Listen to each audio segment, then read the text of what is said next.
17 नगर निगम और गौतम बुद्ध नगर में safe city की परियोजना लागू है। यूपी स्पेशल सिक्योरिटी फोर्स की 6 वाहिनियां प्रदेश के अंदर कार्यरत हैं और यूपी 112 जो इंटीग्रेटेड इमरजेंसी सेवा है, इनको भी हम लोगों ने प्रदेश के अंदर तेजी के साथ आगे दी है। इसके रिस्पांस टाइम को बेहतर किया है।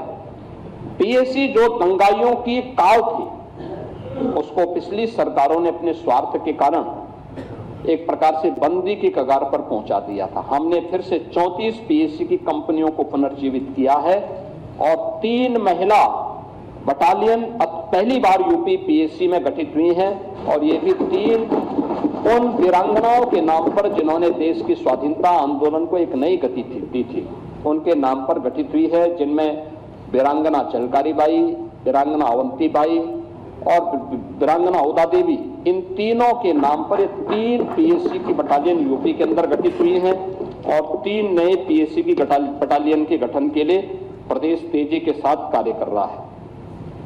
महोदय, प्रदेश अपनी विरासत पर गौरव की अनुभूति करता है। पूरा देश आदरणीय प्रधानमंत्री जी की प्रेरणा से अपनी विरासत पर गौरव की अनुभूति करता है और हम लोगों का मानना है कि विरासत से युक्त विकास ही एक उज्जवल भविष्य की एक आधारशिला होती है। लेकिन अपने राजनीतिक स्वार्थों के लिए अगर कोई उन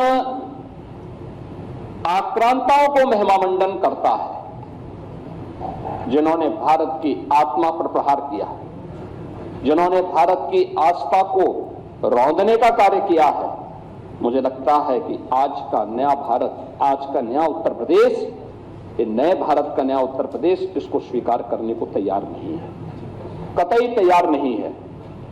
आप देखें किस प्रकार से, यानी आक्रांताओं को महिमामंडन करना, देशद्रोही तत्वों के समर्थन में बयानबाजी करना या राष्ट्रीय प्रतीकों के प्रति अपमानजनक टिप्पणी करना, ये किसी राष्ट्रद्रोह से कम नहीं। वंदे मातरम का 150वां वर्ष चल रहा है। कुछ लोग हैं, उनमें राष्ट्रगीत जिसे भारत के संविधान सभा ने सर्वसम्मति से सम्मान देकर के राष्ट्रगीत के रूप में प्रस्तुत किया और हम आभारी हैं प्रधानमंत्री मोदी जी के, जिन्होंने राष्ट्रगीत को अनिवार्य रूप से देश के अंदर लागू करने के लिए एक नोटिफिकेशन जारी करवाया कि राष्ट्रगीत भारत के आन मान शान का प्रतीक है और भारतवासी को अपने पुरातन वैभव पर गौरव की अनुभूति करनी चाहिए और इन सभी प्रतीकों के साथ साथ राष्ट्र नायकों का सम्मान हम सब भारतीयों का दायित्व बनता है। अगर हम आक्रांताओं का महिमामंडन कर रहे हैं और राष्ट्र के प्रतीकों का, भारत के तिरंगे का, भारत के राष्ट्रगान का, भारत के राष्ट्रगीत का, भारत के महापुरुषों का अपमान कर रहे हैं, तो एक प्रकार से हम संविधान की अवहेलना कर रहे हैं। मैं पूछना चाहता हूं समाजवादी पार्टी और कांग्रेस से, एक तरफ संविधान के नाम पर जनता की आंखों में धूल झोंकने का कार्य कर रहे हैं और दूसरी तरफ वंदे मातरम जैसे राष्ट्रगीत का इनके द्वारा विरोध करवाया जा रहा है। इनके सदस्य धड़ल्ले से बोल रहे हैं कि हम वंदे मातरम के लिए खड़े नहीं होंगे, हम नहीं गाएंगे। क्या मतलब है इसका? यानी हिंदुस्तान में रहोगे और भारत के राष्ट्रगान और राष्ट्रगीत को गाने में आपको दिक्कत होती है, ये चीजें नहीं चल सकती हैं। ये भारत के संविधान निर्माताओं का अपमान है, ये बाबा साहब भीमराव अंबेडकर का अपमान है, क्योंकि उसी संविधान सभा ने, याद रखना, 24 जनवरी 1950 को वंदे मातरम को भारत के राष्ट्रगीत के रूप में मान्यता दी थी और हर भारतीय का दायित्व बनता है हम भारत के इन प्रतीकों को पूरी तरह सम्मान दें। हम कोई भी ऐसा कार्य न करें। मुझे आश्चर्य होता है, समाजवादी पार्टी के लोग गाजी के मेले का समर्थन करते हैं। ये गाजी कौन था? ये गाजी जो भारत की परंपरा और संस्कृति को रौंदने के लिए आया था।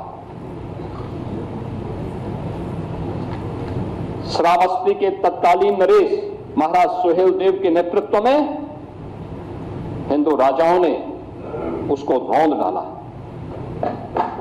सम्मान महाराज सुहेलदेव को मिलना चाहिए था और ये मुझे आनंद की अनुभूति होती है कि हमारी डबल इंजन सरकार ने महाराज सुहेलदेव के नाम पर बहराइच की चित्तौड़ा नामक स्थान पर महाराज सुहेलदेव का भव्य स्मारक बनाकर दिया।